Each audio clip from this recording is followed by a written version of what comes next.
You're listening to a Monster Kid podcast.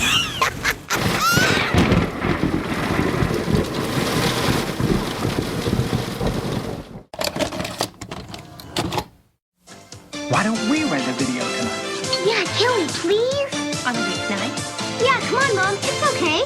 Sure. Come on. Let's throw caution to the wind. Put a little weekend in your week. Rent a video.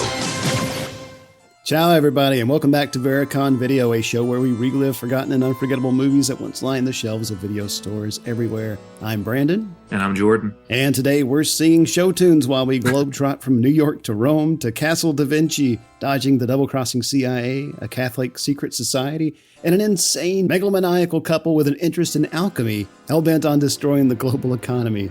We're talking about a Bruce Willis passion project with a very, very small cult following called Hudson Hawk from 1991. We get to hang out in 1991 again. Yeah. So grab a cappuccino if you can and sit back, relax, and welcome. Welcome to the Cafe 80s, where it's always morning in America, even in the afternoon. Ladies and gentlemen, this is your captain speaking. I have the only gun on board. Welcome to Con Air. Welcome to Jurassic Park. Okay, good evening, America, and welcome aboard Apollo 13. I'm so glad you could come. This is going to be such an exciting day. I hope you're enjoying it. I think you will.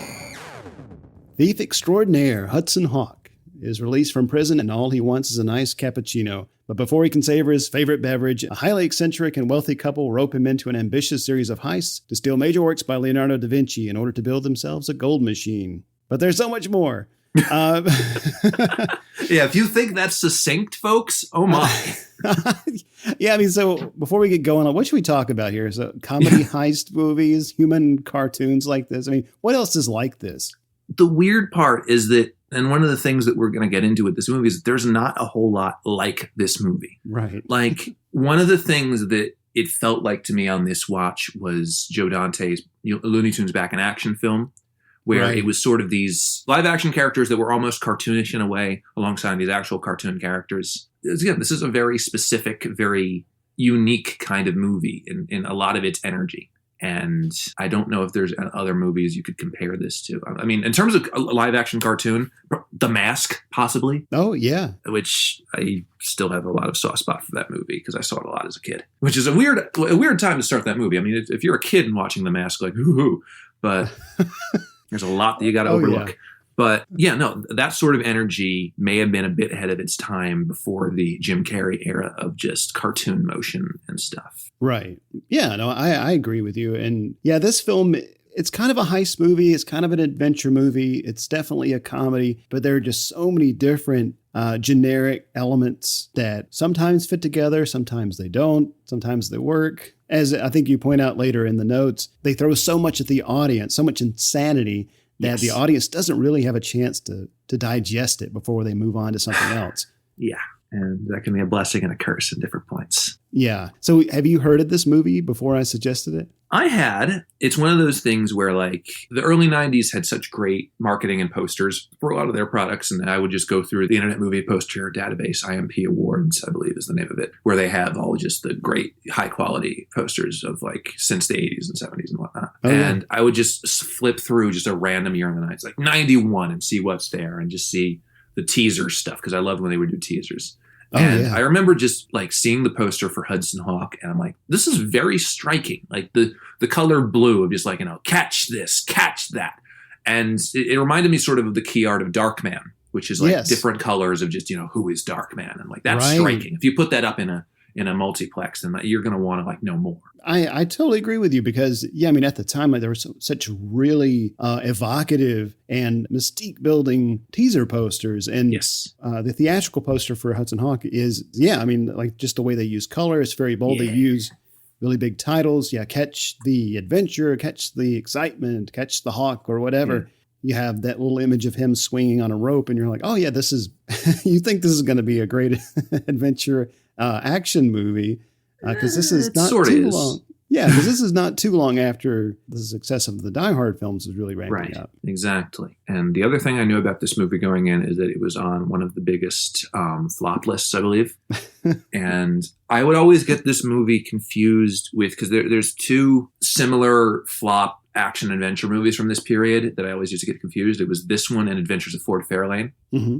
And it's very odd considering that Dan Waters wrote both of them, I believe. Of course. That just makes too much sense to me. Yeah, a sketch is one of our Monster Kid friends. He and I we were discussing this about like why this has such a low score on Rotten Tomatoes, and I think at 30%, which I think it's a fair rating. But I mean, I wish it was a little bit more towards the middle of the road, just me personally. But I admit I have a lot of nostalgic attachment to this film. Like I was first introduced to this on HBO when I was much younger, probably in the mid 90s, late 90s, and it came on all the time. And I recorded it on VHS off of HBO and watched it so much. And I just loved this movie, just wildly was obsessed with it. And so this is one I've always wanted to do for this show. And I'm so glad that you were game for checking this out because you'd never seen this before. I will admit here that I was frequently checking in on the doc that has our notes in it to see like what things you were responding to because I was really... I was watching it more closely than CNN like the past week because I just wanted to see how you responded to it. I couldn't help myself. And I was so glad to see that you had a positive response to it. But I mean, again, certainly like your criticisms are totally valid. I totally agree with you on a lot of, because this movie does have a lot of problems that we'll be getting to shortly. But yeah, I was glad to see that you had a good time at least. Oh, yeah. No, it's a fun time. It's just a lot of it caught me off guard. Oh, sure. This is a very bonkers movie. This is very much a Dan Waters script. And I was familiar with two of his going into this. I was familiar with Batman Returns and I was familiar with Heathers. And both of those are bonkers in their own wonderful, lovable ways. Yeah. And this felt a bit more unfiltered Dan Waters than the other two movies, which is odd because Heathers has so much batshit stuff going on in the last act. But yeah, no, this was a good kind of insane energy, but it was definitely very insane. Yeah. And I was especially interested, since you do the show with Mark on Looney Tunes, that you would have additional insight into some of the more cartoonish elements at play here, some of the slapstick humor and how it was playing out. Yeah. They used enough like cartoons as basis, but I think they were also looking at like the old Bob Hope and Bing Crosby Road to movies. Oh, yeah. A lot of sort of 1940s slapstick and back and forth, or 50s, that may not exactly just be cat and mouse sort of cartoonish stuff. Right. Like, yeah. I mean, they do draw from kind of Three Stooges type slapstick at times. Yeah. Although realizing it now, I do think that this movie did have a bunch of Rocky and Bullwinkle villains. Mm-hmm. The candy bars are also very cartoonish as well. So there's a lot in this that does feel very cartoonish in inspiration, even if that wasn't the prime source they were culling from. Yeah, and once we start the walkthrough, we'll immediately recognize a Rocky and Bullwinkle connection. Oh yeah. So let's give you guys a little bit of context, a little bit of background on Hudson Hawk. So it is directed by Michael Lehman, produced by Joel Silver, and it's written by Stephen E. D'Souza, who had collaborated with Fred Dekker on Ricochet. Oh, yeah. Everything's connected. Got to find those little connections here. And Daniel Waters, based on a story by Bruce Willis and Robert Kraft, who was one of his music collaborators. And it was Willis's first and final attempt at screenwriting.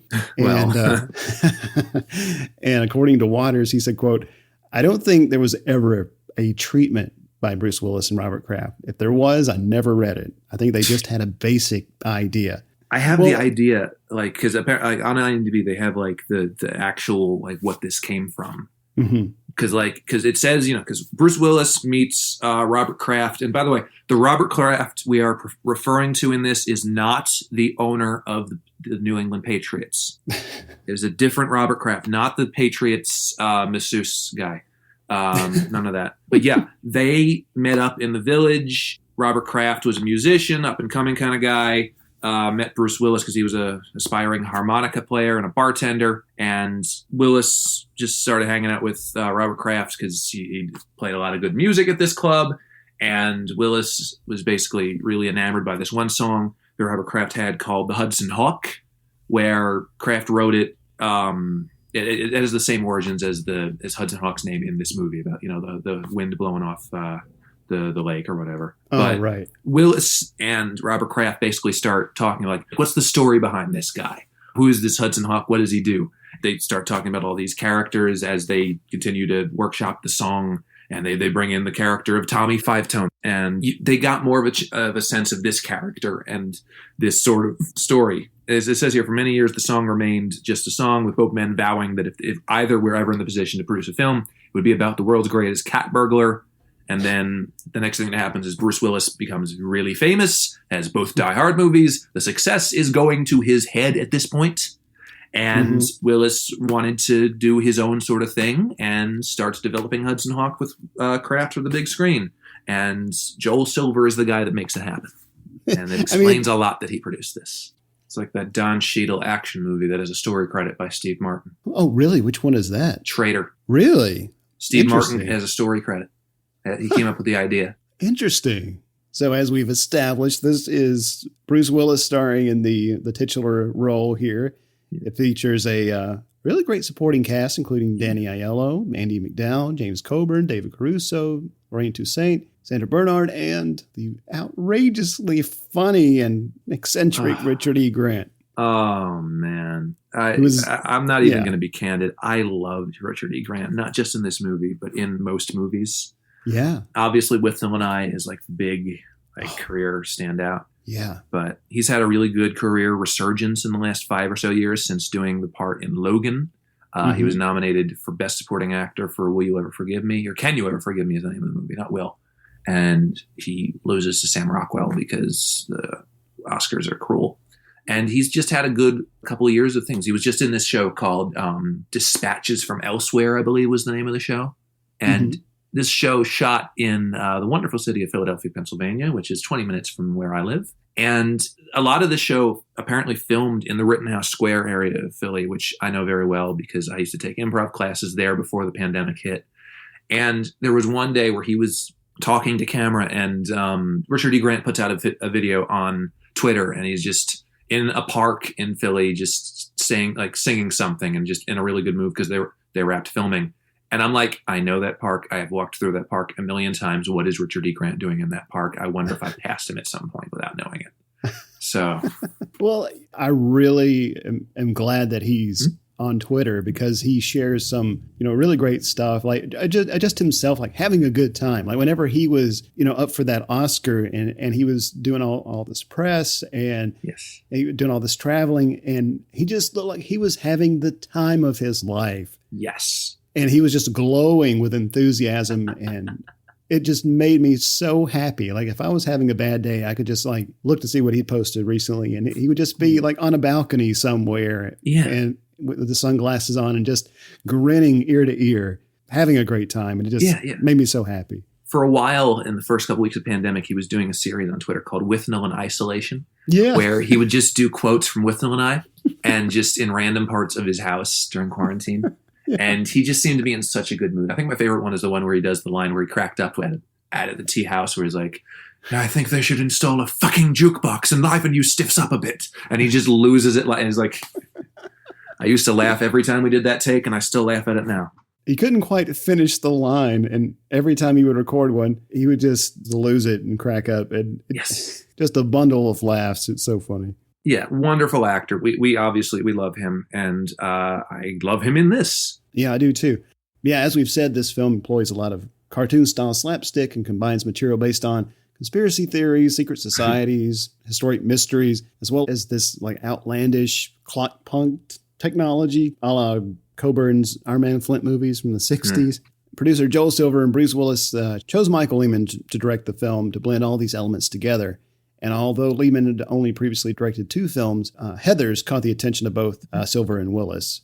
And Lehman was very enthusiastic about tackling the project. He said, quote, I was a Bruce Willis fan, and it was easy to envision Bruce in the role. I also felt that there was something I could contribute to the film. Although the material was accessible, there was room for some funny little twists and turns that would lift it above the standard action-adventure comedy. Most of all, it was very clear from the script that if it was done right, the movie would be a lot of fun to watch. What more could you ask from a movie? This is pretty funny. Dan Waters, the screenwriter, recalls this during a daily screening. I even remember someone saying, you know what? This is Casino Royale, the 1967 version. And I thought, I remember that being fun. I had someone get it for me in Rome, and I watched it and realized, oh my God, it is Casino Royale, but not in a good way. I think he's misremembering Casino Royale because I watched that about a year ago. Not exactly what I would call fun, a bit more disjointed and weird, and I don't know who the hell it was for. Oh, God, that movie's a mess. I've never seen it. Good. Okay. Of the movie's producer, Joel Silver, Bruce Willis said, I wanted someone who would be very hands-on, and Joel is very reminiscent of the old-time Hollywood producers who would be able to see the overall project as being of the utmost importance. Joel lets everyone do the work, puts out the fires, and brings his own very valid creative input to the film as well. End quote. Now, in Richard E. Grant's film diaries, which I'll talk about a little bit later when we get to him, he reproduced stuff that Silver had said that made me blush. It was very harsh stuff.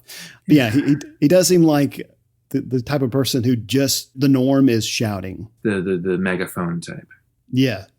But this film was a huge critical and commercial failure in the U.S., only grossing $17 million. It earned 3 Razzies, including Worst Picture. But overseas, it was much better received and grossed $80 million for a worldwide total of $97 million. It was also nominated for Worst Picture at the 1991 Stinkers Bad Movie Awards, which I'd never heard of. Although this film is a comedy, it was marketed as an action film due to the presence of Bruce Willis and following the success of Die Hard 2, which came out the year before. But upon its home video release on VHS in the late 91, the tagline, "Catch the excitement, catch the adventure, catch the hawk," was changed to "Catch the adventure, catch the laughter, catch the hawk."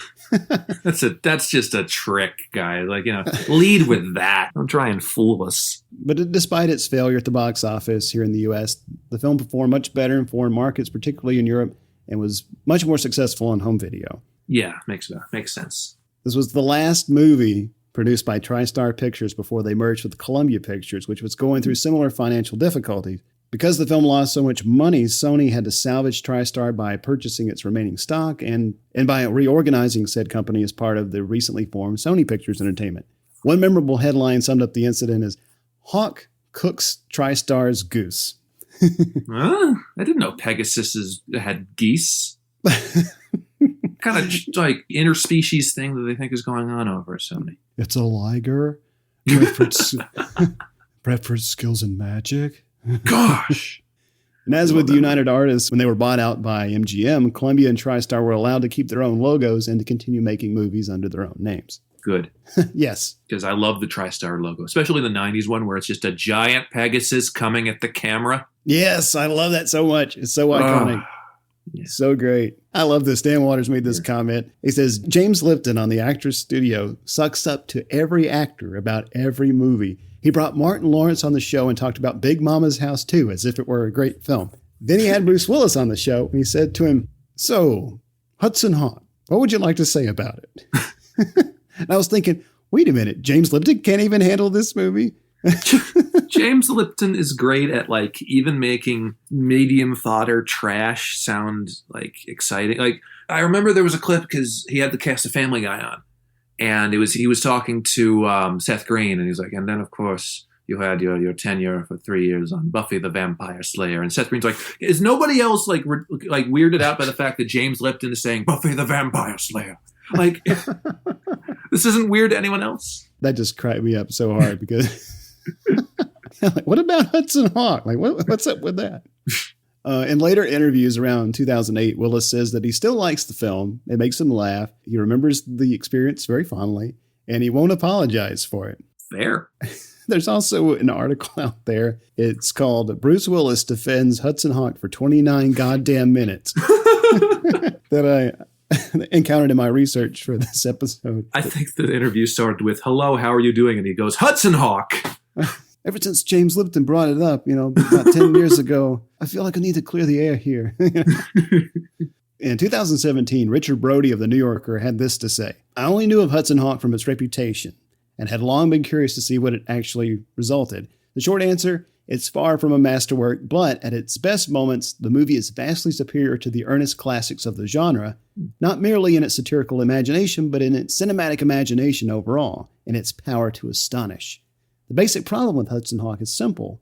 It's a comedy that's not particularly funny. It signifies humor throughout, but falls consistently flat. Its flashy, epigrammatic dialogue is often cringeworthy, and the comedic performances are flagrantly unmodulated without being sufficiently unhinged. Nonetheless, I had a lot more fun with Hudson Hawk than I ever did with Die Hard or The Terminator, because it offers from beginning to end such a prodigious, I don't even know what this word is, profligate. Profligate. I'm learning new words here, and I'm an English guy. Display of imagination. It veers off in directions that are surprising as they are idiosyncratic. The movie's identity is distinctive and integral. It really is a unique experience. How many $5 words did he have to put in there? Did the New Yorker say, okay, you have to put like 70 SAT words in this whole article, or else you're fired? I think that's exactly how this happened, because my goodness, I would say it sounds flashy, or it sounds articulate or erudite. If you want to throw another $5 word in there. I think it makes a good point about it does make you stop and go, okay, well, this is pretty interesting because it's bold in its execution, but it took a very long time for it to find its audience. And I think that on home video, audiences that would appreciate it eventually find it. And so with that, Jordan, are you ready to swing on a star through this movie? Yeah, I guess I am. Would you like to swing on a star? Carry movies home in a jar and be better off than you are. Or won't you rather be a mule? A mule is an animal with long funny ears. So we open in 1491. Surprise. We get this storyteller narration with this storybook. I double-taked when I saw this bit. This is not exactly the way I thought this movie would be starting. I thought it would just start with Bruce Willis smirking and then go right in. But it's like, no, we get this whole, like, oh, yeah, this is what happened back in time. That's my best impression of the guy. So back in 1491, blah, blah, blah, blah, blah. But like the opening shot is this guy on a donkey, and the narrator says he was talking about like Leonardo da Vinci, and he's like, "Well, the guy on a donkey is just a guy on a donkey." And some Sam Elliott and Lebowski kind of delivery. I know, and it's also a little bit of Squidward, not Squidward. What's the character from Futurama? The one who talks like Zoidberg. This was the final film to feature William Conrad who voiced the narrator for this film, who previously narrated the Rocky and Bullwinkle adventures. He's also from Jake and the Fat Man, if any of you remember that show. Oh, I don't. But he's talking about Da Vinci wanting to build this machine to turn lead into bronze because it had become so scarce during the war times. And the titles and the music here is creating this very adventurous tone. Like you think this is going to be like this great historical adventure, this period piece. And this actor who plays Da Vinci here, Lehman says in the commentary, was referred to him by his Italian crew, saying that he was the best Da Vinci lookalike in all of Italy, and he took their word for it. Yeah, you would be able to tell this was a successful Da Vinci, and that Dan Brown would try to sue him. Yes. This was shot on a stage in Budapest. They built most of their sets here. And there's this big machine using sunlight and a device made of mirrors directing beams at this cauldron of lead. It turns it into gold instead of bronze, to Da Vinci's surprise. And ILM did a lot of these lighting effects here. Yeah, I mean, good. We like ILM. But already my preconception to this movie must have been off because, again, the beginning of this movie is very Indiana Jones by way of Fifth Element so far. Mm-hmm. And it is not the sort of movie I thought at the beginning when I read Bruce Willis as an art thief. Perhaps I forgot this was still the early 90s. And this is still a very different landscape and time for capers than just 10 years later with Thomas Crown Affair and the Ocean's movies. So when you say caper, it just means something different in like this sort of very different era of action-adventure movie making. Right. The ADR in this scene is very superfluous. It's definitely elevated from the scene sound and music, but like it sounds very artificial because there's a guy in this who is my early pick for extra of the film, who, when he sees the outcome of the bronze and the gold sort of experiments, he just says, I think just to make sure the audience knows what it is, just says, "Gold!" Thank you for putting a bit of a too fine of a point on it. We really needed to know. Right. Well, what makes that stand out even more is that this entire scene, everyone is speaking in Italian. Yeah. But we have that one moment where they clearly just loop this in where it just says gold. Could he not think of the Italian word for gold despite being Italian? I guess he didn't even want to go through the trouble of doing a subtitle here. No, I guess not. Subtitles are for good movies. But no, I kid this movie. I kid. Yeah, and let's note that this music is by Michael Kamen, which with some stuff by Robert Kraft. I mean, Michael Kamen, my God, like Robin Hood, Prince of Thieves. What else has he done? I'm drawing a blank. I know the name familiar. I'm going to just briefly search his stuff. No, not Michael Keaton.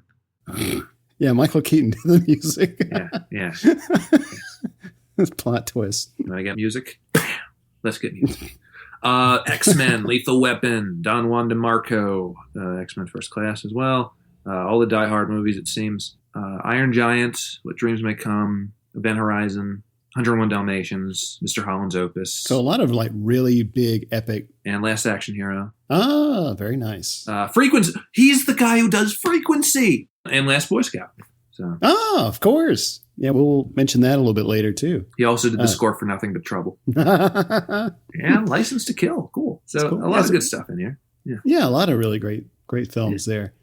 Jos Vacano was the original cinematographer on the project, who did 7 films with Paul Verhoeven, including RoboCop, Total Recall. Nice. But due to some delays and overruns in principal photography, he left the project and was replaced by Dante Spinotti, who did Manhunter, Quick and the Dead, Heat, L.A. Confidential, Red Dragon, X-Men The Last Stand, and Ant-Man and the Wasp, just to name a few. Interesting that he did both Manhunter and Red Dragon. Yeah, that's something. Yeah. Do you think like in the middle of Red Dragon, if you think he went, hey, wait a minute, I've done this one before? That's very curious. Although I will say that the cinematography is much better in Manhunter. I like this shot here of the Mona Lisa model and Da Vinci. Like he's looking at her, like he hasn't finished the painting. Like the mouth part is still unpainted. And he looks at her and she opens her mouth. She smiles and she just has these really gross, ugly teeth. And he just shakes his head.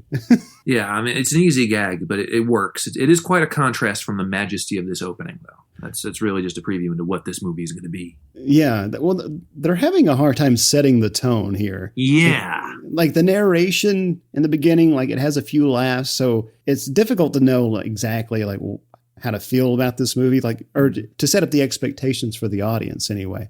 Tim shaking his head, the way he does it, the way he plays it, it still cracks me up. Good. Go Da Vinci. So he goes out to see a test launch of a flying craft he designed.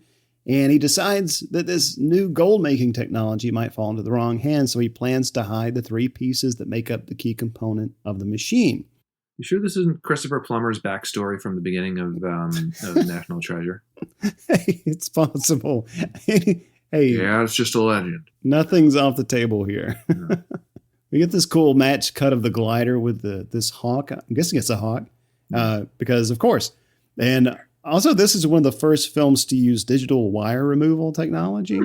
Terminator 2 Judgment Day also used this tech the same year, and Lehman is convinced that they were the first. Okay, then. So take from that what you will. Yeah. And we flash forward 500 years later, and we meet Eddie Hawkins, also known as Hudson Hawk. He's getting out of Sing Sing. He gets his personal effects, throws his jacket over a picture of the Mona Lisa on the desk, by the way, and meets his parole officer, Gates. And already there's some good dialogue here, you know. Remember all these people who were here when you came in here? Now who gives a fuck? Like just little very, very cool things here. Yeah, absolutely. I mean, we learned that this guy is crooked and he's trying to get Hawk to take another heist job. Cool thing here, like Hawk takes his keys and tosses them in a mop bucket, locking Gates outside.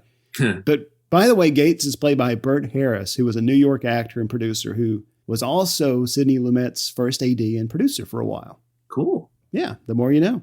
Yeah. So he's back on the outside, smelling civilian life. This was actually the first day of shooting at the real Sing Sing prison. We introduced Danny Aiello as his buddy Tommy Five Tone, R.I.P.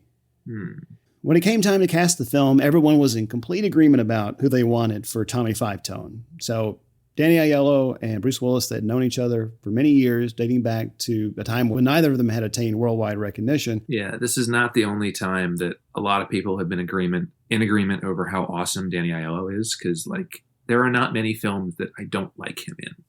Like he's great in everything. He's even great in movies that usually I turn away from, like Jacob's Ladder. He's great in. Yeah. But yeah, incredible actor, always good at playing even nice guys, even occasional assholes. And he's great in this. And just from how they get along on screen, Bruce Willis and Danny Aiello, you can see those years of chemistry paying off. They're really good together. Yeah, you can tell that they really gelled. Like not just as actors, but as people off screen. Like you can see that they're making use of that in a very creative sort of way to really establish this kind of relationship that Tommy and Eddie have. Right. We get a lot of fat jokes in this movie. Yeah. But I like it. Eddie looks at me. He's like, "Oh, looks like you've been expanding." He's like, "Don't say it, Eddie. Don't you fucking say it." I'm very sensitive about my fucking figure. At least Danny Aiello can sell it and at least make those jokes land, even though they are very surface level jokes. Yeah, a lot of fat jokes and a lot of old guy jokes. Yep. Anyway, so they're driving. Tommy's like, "What do you want to do? You want to play Nintendo, bone some chicks?" Beep, beep. What's Nintendo? I did a double take here. How could you not know that? Where did Christopher Walken come out all of a sudden? How did you not know that? I don't know. I play Nintendo on the weekends. Anyway. Super Mario Brothers. Brothers. N64. Good system. Bit of a lag, but not much. Bravo. Thank you. I appreciate it. And if you like my Christopher Walken impression, stay tuned, folks. Yes, definitely stay tuned. But yeah, so Hudson Hawk did get a video game adaptation, by the way, for the NES. Not very good, but figured. Yeah, Tommy has gotten Eddie a coffee. Of course, he spills it. Yeah, and this is a good window into Five Tone as a character. He's generous enough to get the coffee, but impulsive enough to waste it. Mm-hmm. Yeah. And there's a little bit here in the commentary that Lehman said that they were intentionally playing with the audience, in that in the shot of Tommy, in the background, you see the New York skyline. And then when they do the reverse shot of Eddie, you see the New York skyline on the other side. And they're like, "Oh, yeah, we're just playing with the style and subconsciously implying to the audience that, hey, that we're breaking the rules here." But really, breaking the rules by screwing up the continuity shots? Right. I think he's just trying to legitimize that continuity error. Okay. So they head to the Five Tone Bar and Grill. This was shot in Hoboken. The Jersey alarm has sounded. Tommy's explaining that, the bar has changed a lot. Yeah, there's a good line here. A nice local bar that none of the locals can afford, which is a great line. Yeah, so Eddie's like, "Where's the regulars? You took down Captain Bob's steering wheel?" Details. I know. That to me still cracks me up because he brings it up again later. It's like, yes, he does. Captain Bob's steering wheel. And in the bar, Bruce Willis is reading the new menu and he's talking about reindeer goat cheese pizza, which he also mentions in The Last Boy Scout. So let me get this straight. Both studio blockbusters that he shot in 1991 had the same joke.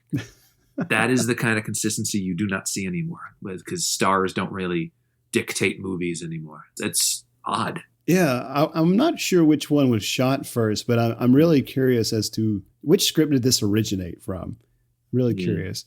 Anyway, the bartender slides him a cappuccino. He's going to finally get his coffee. No, it's shot out of his hand. We get that way overused silenced gunshot sound effect from the 90s.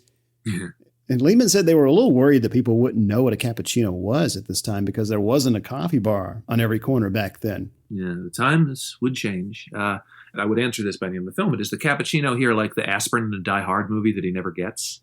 In a way, it is. It's a very similar thing. Yeah. Bruce. So we meet the Mario Brothers. How is it that he's never played Nintendo, but he still runs into a group of people called the Mario Brothers and doesn't bat an eye? It's like there's a Saturday Night Live sketch where it's Charlie Day and Jason Sudeikis and they're detectives and they're investigating a crime at a house that looks exactly like the Seinfeld apartment. And Charlie Day's character says he has never seen Seinfeld, and yet he keeps making direct Seinfeld references. That's what that reminded me of. Yeah, I'll have to look that up. That's a good one. Funny. Yeah, one of these guys is you guessed it, Frank Stallone. Frank Stallone, everybody. So of course. Yeah. He's shown up on a previous Vericon video episode, Tombstone. Yeah, Frank Stallone shows up in places you don't expect him mostly Norm Macdonald jokes.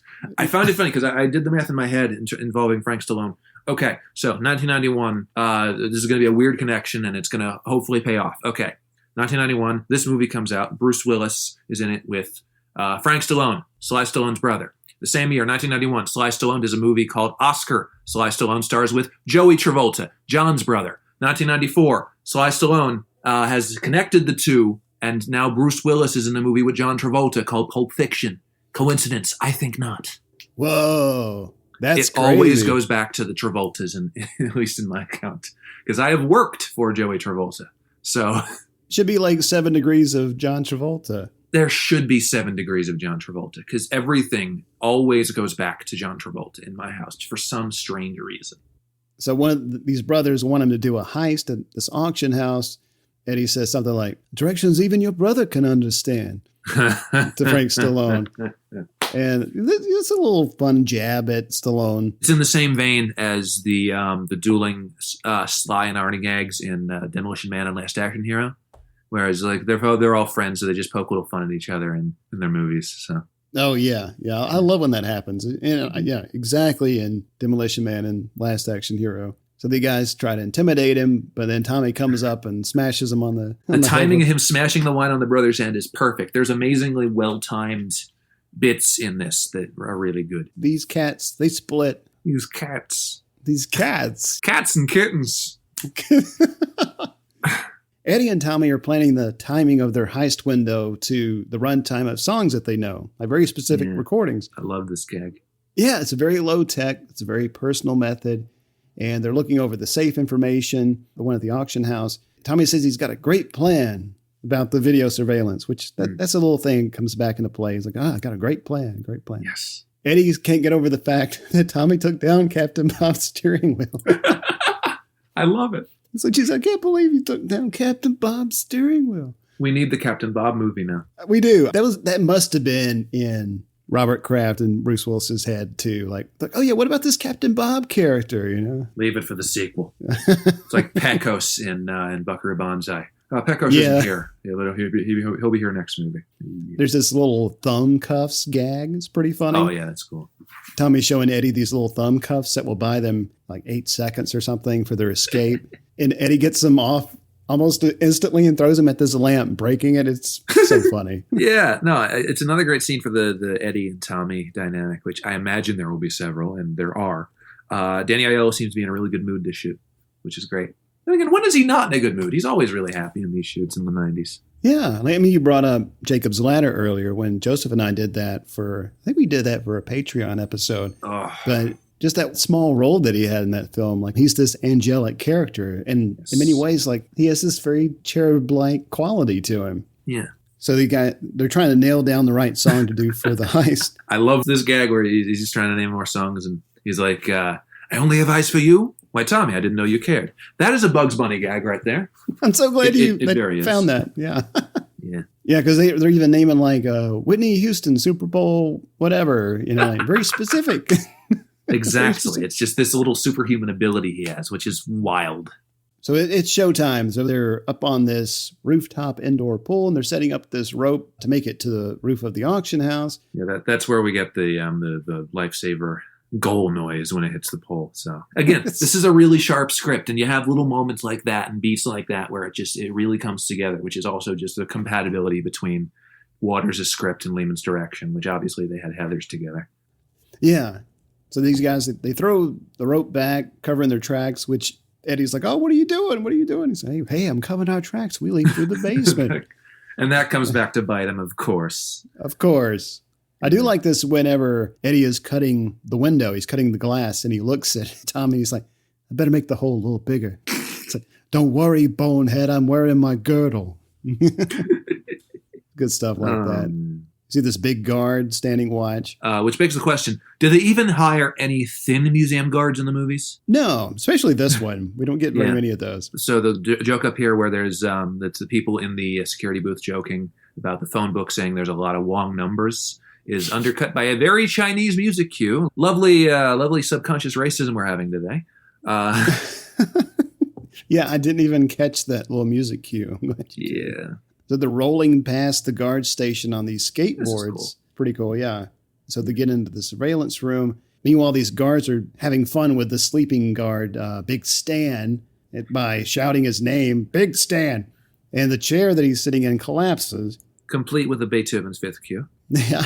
Now, this actor who plays Big Stan here was actually a warden in the U.S. or state prison system and got into doing movies because he was involved in the Stallone movie, Lock Up, according to Lehman. Yeah, it always goes back to Stallone as well. Yeah. So Tommy explains that the guards are going to be watching a rerun of the night while they break into the safe. And Lehman says in the commentary that he thought this was the coolest, most original idea, but my God, it's almost required as part of a heist movie now. Yeah, they do it again in National Treasure. Yeah, they do it in the Mission Impossible films. Yeah, they do it in Ocean's 11. I imagine, or one of the Ocean's movies. I think they did it. Yeah, yeah. A lot of this was shot in Rome at the Cinecittà studio. And like I said, we got good chemistry here between Willis and Aiello. And then they decide on Swinging on a Star. And we launch into this pseudo musical number. This is so goofy, and I kind of love it because they're just putting all their all into singing this. And this is still Bruce Willis post Express Yourself, like his I think I can sing moment where he had a hit on the like Express Yourself. I think was something close to a hit. I think in the late 80s on the charts. Yeah, and we have to indulge him slightly. Of course, this whole movie we have to indulge him. But this is a very cool moment. I kind of like how fun and how out of bounds it is that they're singing while doing this. So. And as they're singing, Tommy is setting the recorders while Eddie makes his way to the vault. He's hacking the combination. And then inside is this bronze horse, the Sforza. And Tommy rolls in. They do this big finish together. So loud, you know? Yeah, it's like they don't even care about trying to be discreet or anything. Right. And the guard watching the video surveillance notices that the chair is back together that big Stan collapsed in. Mm-hmm. And then they see themselves on the monitor coming in for work. And they're like, oh, shit, something's going on. So they take off. Eddie and Tommy thumb cuffs the guards. Big Stan is in hot pursuit. The little "get up, you're embarrassing me" line that he has to the other two guards is a great reversal of what happened before. Yeah, this is probably some ADR, but it's great. It's like, "Get up, you're embarrassing me." So Tommy and Eddie, they're back on the roof. They jump down. Eddie lands in a chair in a room with Gates and the Mario Brothers. Perfect. A gag that they'll use a little bit later in the film. Yeah. And I like when Gates takes this horse out. He says something like, "All this trouble for a horse. I may not know art, but I know what I like." And then he looks over to print on the wall of these dogs playing poker. He's like, "Yeah, you certainly do." Yeah, good line from Gates here, too. Like, when's that Sebastian Cabot Buckingham Palace looking butler head motherfucker getting here? Would people in 1991 know who Sebastian Cabot was, though? I don't know. This has got to be Dan Waters. Yep. The more that I've studied this film over the years, and the more that I've learned just in preparation for this episode and learning about, I guess, like how Dan Waters treats his dialogue and stuff like this, just it has that flavor to it, that just outlandish complexity to it. And I kind of dig that in the best parts, although it is slightly insane in other parts. So enters this English butler type, of course, named Alfred. He inspects the horse and breaks it and retrieves this mirrored piece of the gold machine we saw in the beginning. And Gates is like, "Now where's my cut?" And this 2-foot blade swings out of Alfred's sleeve and cuts him through the neck. It's great. Yeah, it's a good camera swing here too. So Lehman does some really fun things with the camera. And a little thing here in the D'Souza draft of the script, the Alfred character was a 7-foot tall Zulu warrior. when Daniel Waters came in to do rewrites, Lehman said it might be better to go with more of a Bond henchman type that might fit with the tone of the movie better. So we could have had Manute Ball in this, is what you're saying? Bingo. Yes, exactly. That would have been weird. Been very weird. So the Mario Brothers now for leave. Eddie goes back to the 5-tone and tells Tommy what happened. And as he's trying to make a coffee, of course, the cappuccino maker shorts out. So we're keeping this going. And this is great. Again, just Daniel Waters. Eddie says, "The butler did it. Guy was a cross between Alistair Cook and a Cuisinart." I love that line. I love that line. God bless Dan Waters. Yeah, it's probably now my favorite line in the movie. Tommy points to the newspaper and he says, "Hey, it says that there was an attempted robbery. So something fishy's going on here. So what was the horse that we took?" So plans to still auction the horse. Eddie goes to the auction house. I love that he's still humming Swinging on a Star as he sits down. Yeah, it's a nice little detail there. Yeah. Sits down next to Anna, played by Andie MacDowell. Isabella Rossellini was originally cast as Anna. When the movie was delayed because of scheduling issues, the part was recast with Mariska Detmers, who was a Dutch actress. And she had to leave after a few days of shooting because of back problems, and then Andie MacDowell replaced her. I actually thought that Andie MacDowell did fit here, even though they were clearly going with like a foreign actress or like Rossellini or someone with an accent who would fit more into this sort of role of being in this international Christ-heavy organization or whatever, the Pope's Angels or whatever the hell it is. Yeah. But I actually think she does fit here in, and it would be unlikely that an American would be in this sort of, we'll see, this sort of organization. I like the fact that it makes us imagine, okay, how did she get here? Where did she go? How did she come up? And it's better than just having Rossellini or someone else like that. So yeah, it's really good. Yeah, because even her last name is Brogley. Yeah. And so what is her connection here? Another character that needs a prequel. First Captain Bob and now this. Captain Bob. I want to know how he got that steering wheel. Well, maybe he lost a steering wheel and then just got like 5 more for his house, and then that was one of them. But again, it's the imagination of the audience. It's a noodle incident. Yeah. Eddie's smitten with her. Yeah, and again, even their chemistry is pretty sharp right off the bat between Andie MacDowell and Bruce Willis. Yeah. And we see these suspicious characters seated there at the auction house. They're snacking on candy bars. And one of them is David Caruso, allegedly playing a member of Kraftwerk. He reminds me, the way he's dressed, he reminds me of this German magician in the 90s named Topaz. That used to be on, that's random. But he was on an episode of this TV special called The World's Greatest Magic. Oh, okay. But anyway. Next up for bid is the Da Vinci Sforza. Yeah, and then the auctioneer has a line here. Thought to be lost in the war, and again last night. And I love how the camera captures the auctioneer's chins wiggling as he laughs at this. Slight statement on overindulgence of material goods or something. I don't know. Dan Waters would probably do that. Yeah, and they oversell this with you can hear his jowls slapping together as he shakes his head. That's great. So Anna goes up to inspect it, representing the Vatican. She says it looks good. Of course, it's obvious to me that she knows this is a fake and goes ahead with it anyway, which puzzles Eddie, and I imagine the audience. Yeah. The bidding starts at $20 million, and then enters Richard E. Grant as Darwin Mayflower. Waldo, and he pushes this guy over, 100 million clams! And I'm already won over. Good Lord, it is great to see Richard E. Grant enjoying himself in this film, which is honestly almost always. Again, you say that in production he was a bit miserable, but like he still hides it for the most part in this. Yeah, absolutely. Like knowing just what apparently was a really challenging time for him on this film, that he's able to bring this energy and deliver in every scene is just outstanding. Like you would have never thought that all of those troubles were going on at the time. So it's the opposite of Robert Downey Jr. and U.S. Marshals then. Yes. Where he looks miserable. Yeah. We are referring to our commentary over on Patreon, if you want to check that out. That was a fun one. And by fun, I mean, at least we had fun with it. I mean, the movie wasn't fun, but Right, exactly. Yeah, we still had fun. Yeah. So Darwin is followed by his wife, Minerva, played by Sandra Bernhard, and their dog, Bunny.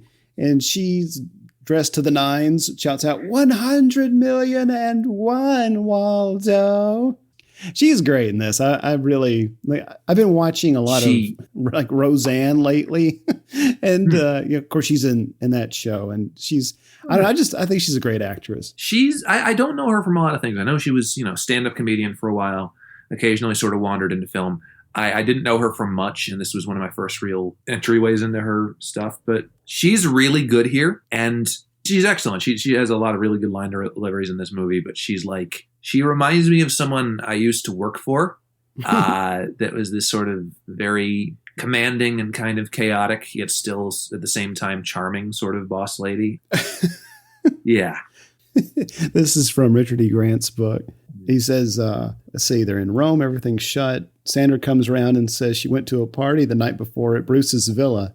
Quote, not that I really wanted to go, but I was desperate. In fact, so fucking desperate, I gave one of the guys a hand job. And do you know something? The fuck couldn't even come. What's worse, though, is he never even touched me. Oh, God. Okay, then. Yeah, I just thought I'd share that with you. So when film critic Mark Kermode met Richard E. Grant, Kermode told Grant that he was one of the few people who liked the film. Grant responded, quote, "It was a stinking pile of steaming hot donkey droppings, and you are an idiot." That sounds like him. He devoted a whole chapter of his book, With Nails, The Film Diaries of Richard E. Grant. I just got it. That covers this movie's chaotic production. But Richard E. Grant and Sandra Bernhard got along very well, and they remain good friends to this day, I read. Good. I'm glad they got along well and now, because their work together is obviously one of the highlights of this movie, and it would suck if they actually hated each other behind the scenes. Yeah. Yeah, go check out that book. I mean, some great bits like this one where Grant met Demi Moore for the first time, and she corrected his pronunciation of her name. And he says that her voice was incredibly deep, and he told her, "You sound like a ruptured carburetor." He's just Withnell. He's just that character. He is, yeah. But a lot of his entries say, "Waiting for Bruce." Like, you could tell he was not just miserable, but I mean, just there's so many delays and the heat and Lehman's growing frustration on the film, Bruce Willis wanting to change things right when they're ready to roll, and Joel Silver, who Grant called an endlessly shouting inferno. And Grant hated that dog, Bunny. He said it was so frustrating seeing all of these different trainers and stuff trying to get this dog to do the right thing. And he was just ready to throw in the towel. Well, hopefully he enjoyed his next blockbuster production in a couple of years a little bit better. Actually, no, it would be the following year where he would be in Coppola's Dracula film, which I tend to really enjoy. I mean, he's great in it.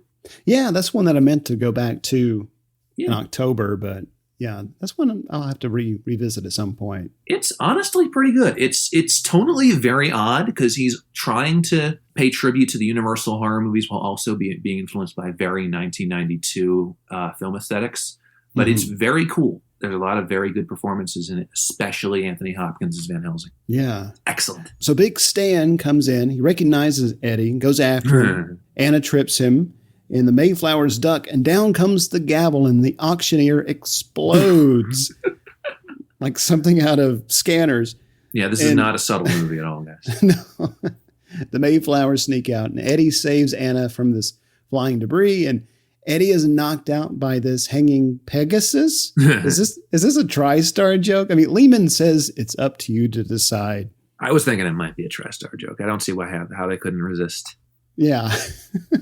Eddie wakes up on a stretcher in the back of this ambulance with the Mario brothers. Eddie's able to get free by throwing this tray of syringes into one of them's face. Yeah, that's a nice warm-up gag for Waters' Batman Returns script, I think. Yeah. Which moment are you referring to? It just feels like it's that sort of aesthetic of just the randomly grotesque. Yeah, I agree with that, because there is that moment when, like, the penguin bites that guy on the nose. There's that. There's the walking moment toward the end. Yeah. There is lots of just random grotesque moments. A lot of Schadenfreude in that movie, which is weird because it's a very German expression film. But we'll eventually say more things on Batman Returns. Yes. So Eddie rolls out onto the Brooklyn Bridge, trailing behind the ambulance still, and he snags someone's discarded cigarette, and he takes a drag, and he's like, "Ooh, menthol," and he pitches it. It's such a weird thing. Now there's this girl driving past, and she says, "Hey, mister, are you going to die?" I stand corrected. That's the extra of the film. Yes, that's definitely the extra of the film. A little tidbit here: she was Playmate of the Year. Ah, that's how she got the role. Yeah. So Eddie's zooming down the bridge on this stretcher, which is actually motorized. They took some notes here from a Jerry Lewis film. I can't remember which. Oh, that makes sense. But this whole chase action sequence on the Brooklyn Bridge is wild as hell and has the right kind of insane energy behind it. Yeah, it's bonkers. I mean, yes. I mean, because this stretcher, it just has so much momentum, and it carries him so far, like for several minutes. I love unusual chase sequences like that. Yeah, he approaches the toll plaza, and he's digging in his pockets for exact change for the toll booth. It's great.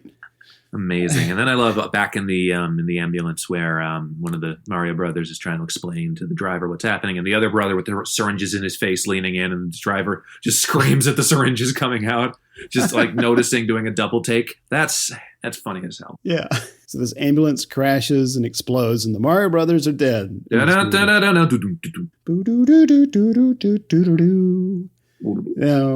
Eddie rolls up to this crew of candy bar snackers from the auction house. These are, well, the candy bars. That's their code names. We have Lorraine Toussaint as Almond Joy, Andrew Benarski as Butterfinger. You recognize him? Well, I recognize him after you sort of told me a couple of days after I watched this, but I was racking my brain as to who the hell he could have been the whole film. Yeah, he's Chip Shrek from Batman Returns. So another Waters connection there. Mm-hmm. Lots of them here. Yeah. And we get Dan Harvey as Snickers and David Caruso as Kit Kat. Kraftwerks.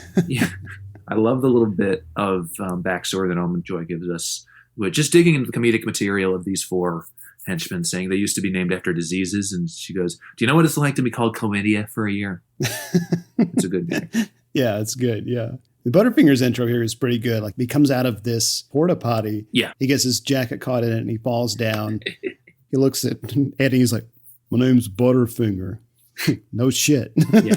But then we introduced James Coburn as George Kaplan, an old CIA guy who went bad, I guess. And this is his crew. I love this scene so much. I remember this so well as a kid. Yeah. But he says, punks, they think the Bay of Pigs is an herbal tea and the Cold War has something to do with penguins. No penguins, not yet. This is also the name of the fake agent from North by Northwest. Oh, God, I should have caught that before you said so. Now, come now, Mr. Kaplan. We know who you are. This is the last time I'm going to tell you. The best way to play James Mason is just, like, eternally disappointed. Look, Mr. Pendleton, this is the last time. You're dead. It's from Heaven Can Wait, for the record. You know, I was thinking about him in Lolita. Oh, yeah, of course. When he's talking to Quilty. The great Peter Sellers. Oh, one of my heroes, yeah. Ah, yes. So, yeah, thinking about James Coburn in here, and by the way, James Coburn is snappy as all hell with this dialogue.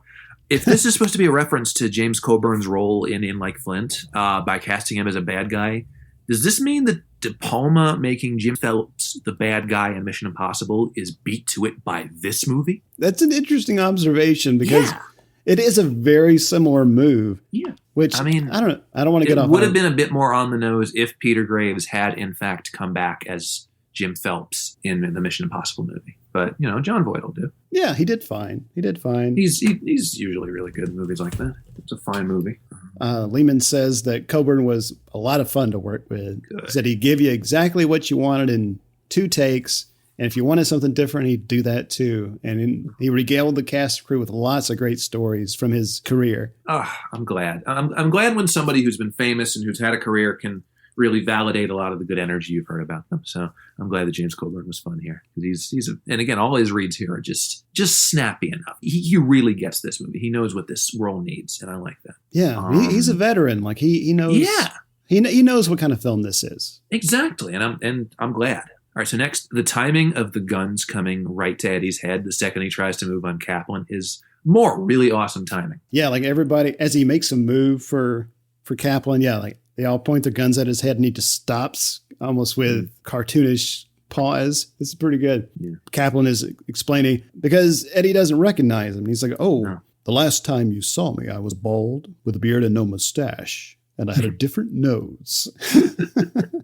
But he said, I'm the guy who tricked you into robbing that government installation and had you sent to prison for it. He says, yeah, we used you as a diversion and all that. Sorry, want to make it up to you. My employer wants a meeting. Someone powerful. And so they knock Eddie out, and he's drugged, and he's stuffed into a crate. He wakes up in Rome. And this is a great reveal, too, just the sort of apartment. And you look out the window, and oh, my God, there's the Colosseum. Yeah, and this isn't a set with a translite or anything. This is a real apartment right by the Colosseum, which I thought was a great find. I mean, it worked for such a great reveal, like you said. And he's greeted by Alfred, welcome to Rome, sir. And he's put in a limousine with Darwin Mayflower.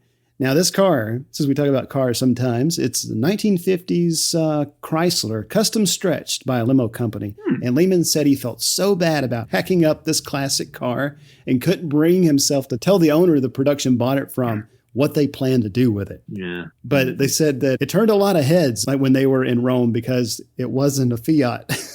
Well, you know. So Richard E. Grant, as Darwin Mayflower, says, "What can I tell you? I'm the villain."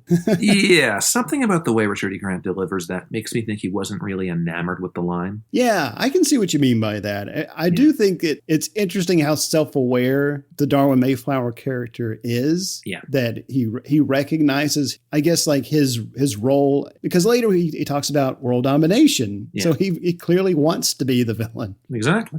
He tells Eddie, "I want to be in business with you." And so we arrive at the Mayflowers headquarters, I guess.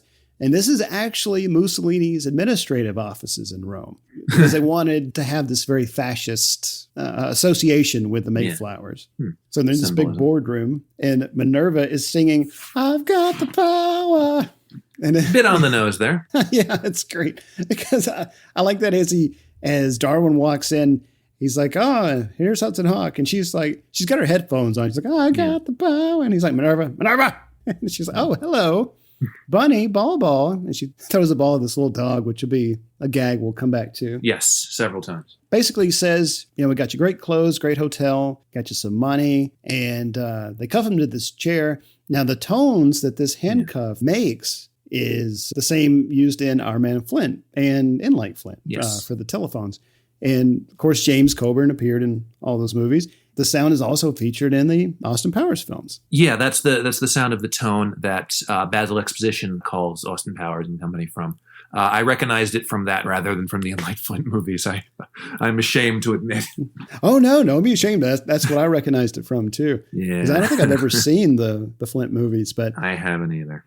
Actually, whenever I saw Austin Powers for the first time, I immediately thought, oh, that's from Hudson Hawk. Okay. But Darwin tells Eddie, I just want to be happy. And he smacks Alfred on the face here. Great improvisation by Richard E. Grant. Yeah, this is a scene and dialogue that Grant feels a lot more at home in. He definitely aces a lot of these reads.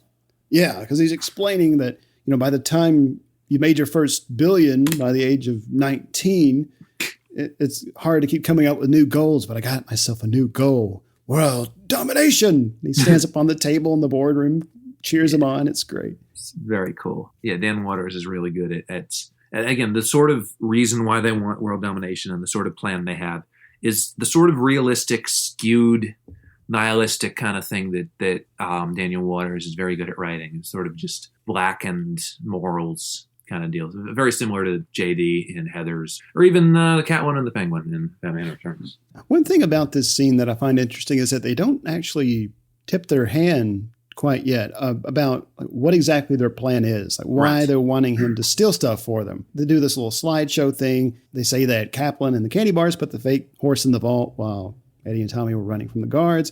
Great little gag here with the slideshow where we come across these kinky photos of the Mayflowers and Alfred. They make it accidentally into the slideshow. Of course. So anyway, they say, we want you to steal Da Vinci's sketchbook, the Codex, which in real life, Da Vinci had many codices. One of them was bought, I think, in the 90s by Bill Gates. I think he owns that, one of those. But anyway, there are these two twin guys to tell Eddie, Ig and Ook. And these guys are actually filmmaker friends of Michael Lehman. And Eddie loses them in the museum. Yeah, I love the little laugh that he emits over the railing once he sees they're not coming. He's casing the place out, and he's noting little things that he can use in the heist, making a little list. Yeah, there's a lot of really good things in the sequence, like Eddie's exchange with the security guard. He tells the security guard exactly what's about to happen, and the security guard either doesn't understand in English or thinks he's not being serious. I also love the look of horror as the little kid smashing the stuffed toy against the railing, and his mom just going, "You're embarrassing your country." Yeah, they're clearly tourists. This girl sees Eddie looking at her, and she just sticks her tongue out at him. It's pretty great. It's great. This location, when they were scouting it for the movie, The Godfather Part 3 was shooting here. Oh, yeah. So this is somewhere, I think this is in Rome. It's not at the Vatican. I can't remember exactly where it is. But anyway, we see the Codex on display. There's this big cage rig above it. Another little thing here about Da Vinci's notebooks or codices. A lot of these are still on tour, like at various museums around the world. I got to see an exhibition in Raleigh, North Carolina a year or two ago, and this movie was definitely on my mind. Very cool. But then, so Anna's there, and she's giving a little tour of the place. I love Bruce Willis's move here, where Anna's given the whole core and spiel, and she's like, and then this will continue to live in the Vatican for centuries more. And Willis is just going, that's what you think, under his breath. Yeah. It's like, question, sir? It's like, yeah, what time do you get done? So good. So Eddie tosses that girl's elephant on the display case, and which activates the cage, and it comes down, and there's smoke for some reason. And the little girl's like, Pookie! Which begs the question, what the hell is it with Willis and killer stuffed animals in 1991? First we have Furry Tom, now we have this. What's Furry Tom from? Furry Tom was in Last Boy Scout, which is his daughter's little cat puppet that he uses to machine gun Taylor Negron and friends. That's interesting. So that's again, that's not one of the best Shane Black movies, but it's a really good one. Yeah, that's one I still need to check out. I own it. I need to just watch the thing. Yeah, it's flawed, but good. So they evacuate. Anna takes them through an underground area. This is a postal subway that services the Vatican. This was actually shot in London. They did this in like a day or two. And they make dinner plans. And again, this is more really good Willis and McDowell chemistry. I don't normally like Andie MacDowell in things. I think it's in Four Weddings and a Funeral where she does the very stilted, is it raining? I hadn't noticed line delivery. Like she was great in Ready or Not, which was last year. Oh, yeah. She was great in that. So she's growing on me more and more, but most of the time she's not perfect in roles. But she's working here. I seem to be liking her at this point in the movie so far. Yeah, I mean, I think she's fine. Like, I like her in Groundhog Day, for example. Yes. Or what was on TV the other day? Multiplicity. Oh, yeah. Which, that was a family favorite back in the day. We used to watch a lot. So after Eddie walks away, Anna talks to this crucifix, which tells her to report upstairs at once. And I love her line read of, yes, sir. As an audience member watching this for the first time, I can imagine the perplexed faces. Like, what? Yeah. Jesus? Frank Welker? What? Oh? Which Frank Welker will come back up in a little bit. Oh, yeah, he's in this. And we get the German guy from the Monster Squad as a Vatican priest. I thought it was him when I heard him speaking through the cruciphone. The cruciphone. And I'm like, that cannot possibly be Leonardo Cimino. But then again, that's him. We're talking about yet another Leonardo Cimino movie. 2 in a row almost. So it's amazing continuity for us. The cruciphone. I still can't get over that. Yes, that's, I imagine, what it's called. The Vatican has the registered trademark on that. Yeah, we got we're doing a lot of registered trademarks between that and Gerard and Company. Yes, Gerard and Company. Oh man, I'm gonna have to make a T-shirt for that. Oh, Gerard and Company. Yeah. Oh, it's gonna happen. It's gonna happen. Oh my gosh, and it's just gonna be paste Tommy Lee Jones's head from the one pirate movie he did where he has a beard over the head of like rock and roll lead singer. Or we could use one from Under Siege. Or that, yeah. Yeah, because he's posing as a lead singer of a rock band. Right, yeah. It's been a while since I've seen Under Siege. So. But yeah, all this is really well lit by Dante Spinotti. He says that we've been protecting our assets from worse people, and we will not lie down for some schmuck from New Jersey. Leonardo Cimino is so good at making odd, crass lines that shouldn't be said by an old, sophisticated foreign guy sound great. He did it a lot in Monster Squad. He does it a lot here. Which, by the way, we have an episode not available on our main feed covering the Monster Squad over on Patreon. Go check it out. Yeah, so we learned that they're part of this secret Catholic organization, and they're skeptical about Eddie's intentions.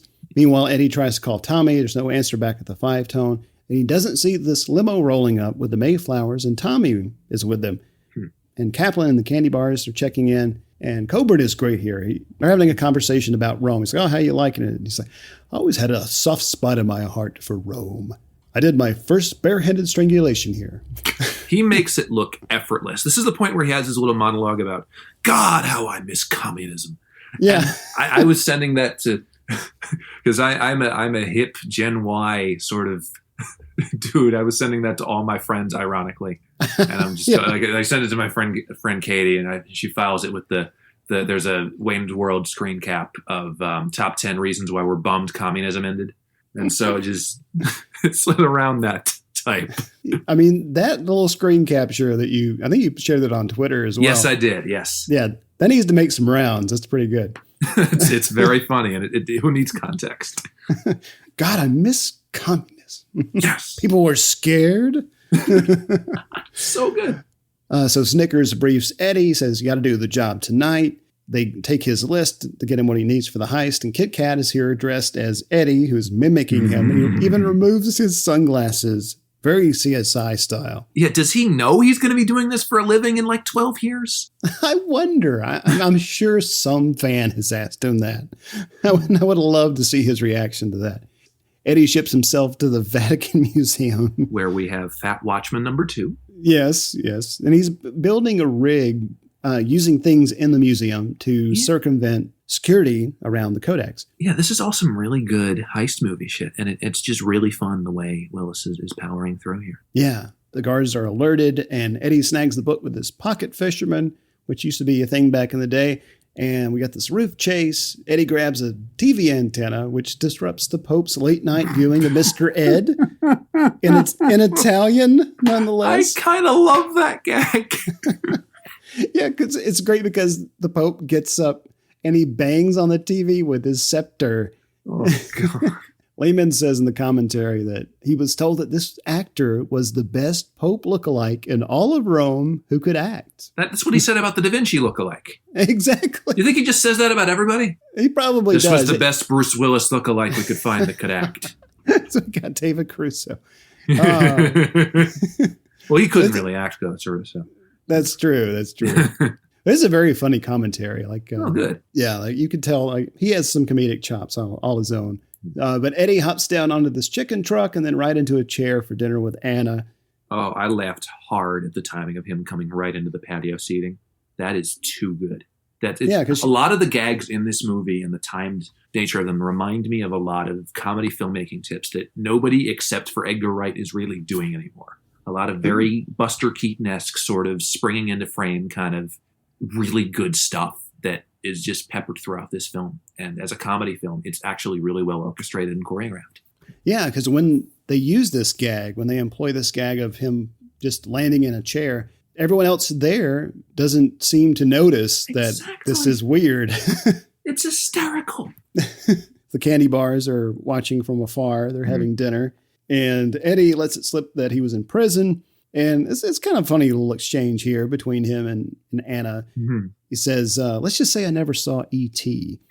And she says, I seem to have a thing for sinners. I seem to have a thing for sinning. Check, please. It's very quick, fun dialogue. It always, although the one thing about this movie is that apparently Bruce Willis ad-libbed a lot. And you have to sort of dissect, okay, did this line come from Bruce Willis or did this line come from the actual script?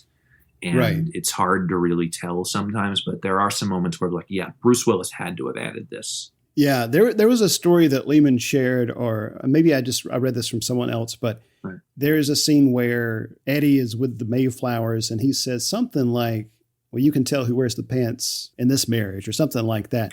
But Bruce Willis wanted to say, who's got the dick? and he wouldn't come off of that. Every time they would roll for a different take, he would say, who's got the dick? And Lehman was like, that's good, Bruce, but how about if we just did one, just for fun, how it's written in the script? And that's the one that they kept. I was waiting for Richard E. Grant to snap at him and just like, who's got the dick? You! Bam! Yeah, no kidding. He would, though. Let's see. So they go back to her place. She's seducing him to learn more about his intentions. And Eddie's talking about his hawk tattoo, how he got the nickname Hudson Hawk. He's kissing on her. Outside of a friendly dog yesterday morning, this has been a very slow decade, which is another great line. Yeah, it's good. I'm not sure if I remember how to kiss girls. Not that I ever kiss guys. But in a few years, he would in The Jackal, which made my face turn red when I first saw that movie. That was another Bruce Willis movie that I used to really love as a kid. It's not a great movie. It's Michael Caton Jones directed it, but apparently the original is better. Yeah, I've heard that too. I mean, Sidney Poitier, we got some star power there. He's really good in it. But you have one of the worst accents I've ever heard in a movie. It's probably number 3 for me, of Richard Gere doing an Irish accent. Oh, no. Yeah, it's really bad. Oh, no. So Anna's talking crucifix, her cruciphone. Cruciphone, yes. Comes to life. Just as Bruce Willis here just goes, Catholic girls are scary. Well, I'm dating one. I can't exactly deny this. Says someone's robbed the Vatican. And as she gets ready to leave, the codex falls out of his bag. And she knows he's involved with the Mayflowers. And she's trading notes with him that she's been onto the Mayflowers, like what they're up to. And Eddie's about to have a drink of this cappuccino. He's like, oh, this doesn't taste like cappuccino. She's like, oh, I guess the machine was filled with poisonous foam. And so he's out. And the timing of Eddie landing on the couch and Butterfinger throwing down the door is, again, more really good, well-timed stuff from Lehman and Company. No relation to Gerard and Company. We're going to have a whole line of and Company t-shirts. I like that phrase. It works. Lehman and Company. Yeah, I like that. It's like the Lehman Brothers. Yeah. So the candy bars enter and Anna wants to see Kaplan. Things are getting a little complicated. Yeah. To say the least. So they join Kaplan and Eddie is their prisoner. And Kaplan tells Anna that they're wanting to bust the Mayflowers because they're the CIA. And that this crew is not in cahoots with the Mayflowers. And sends her back to Rome with Kit Kat to escort her and dressed as her. Okay, so let me get this straight. David Caruso in 1993 or 4 leaves NYPD Blue specifically to do more movies because TV is holding him back, apparently. And this is what he's doing in movies before then. So what the fuck is going to be different about the movies in 1994 then? He's still going to be doing weird, degrading shit. I mean, just more of it. I mean, I will say, I'd rather be in this than something like Jade or Kiss of Death. But David wanted more money, I suppose. Oh, yeah. Kiss of Death. That was the Nicolas Cage movie, right? The one where Nicolas Cage randomly has a beard. Yes. Yes. Yeah. I remember when that came out, I was excited because I thought it was a remake of the Victor Mature, Richard Widmark film.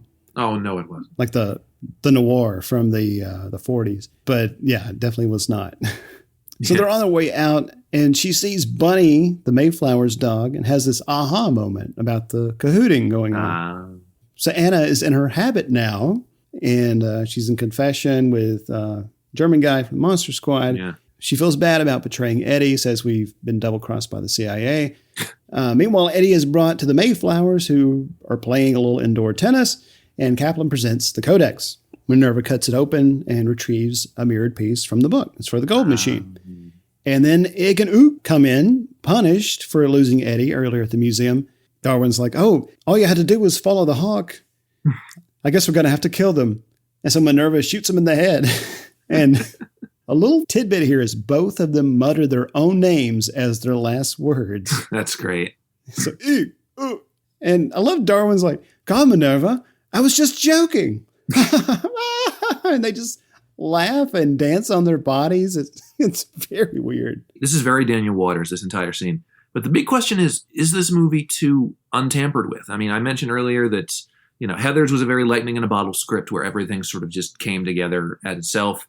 Batman Returns had Sam Hamm to sort of keep him down. Is this film too crazy for its own good because Waters really didn't have another screenwriter to keep him down? I mean, it says, is De Souza credited officially as the co-writer, or is he doing another draft? Well, I think De Souza did the first draft. Okay. And then Daniel Waters was brought in for rewrites. Right. That makes a bit more sense. I don't think he was working specifically with De Souza in the same way that Hamm and Waters collaborated, I believe, slightly.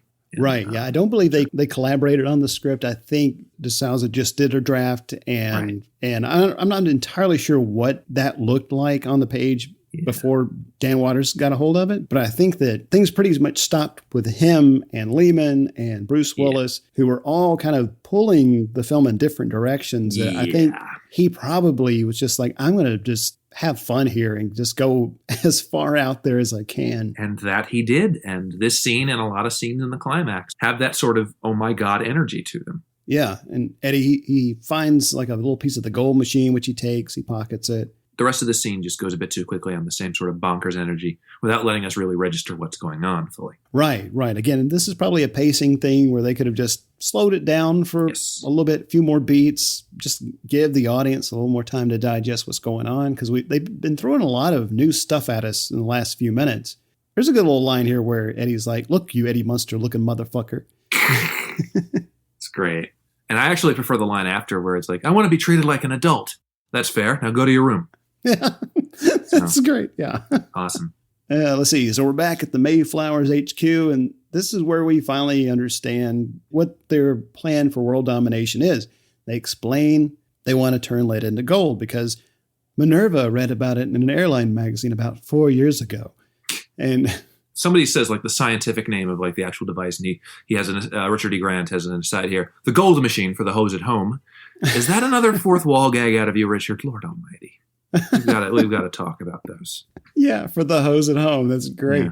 Yeah, because he's explaining that he dumped some millions in research, and they found this diary by one of Da Vinci's assistants that talked about the gold machine. So now the Mayflowers just want to flood the market and destroy the world economy to create chaos. Yeah, and again, tangible evil. It is not a completely far out evil plan, which I really like. It's something that could definitely happen with the sort of greed and consumerist and post-yuppie materialism that was occurring in this era. So they do another little slideshow.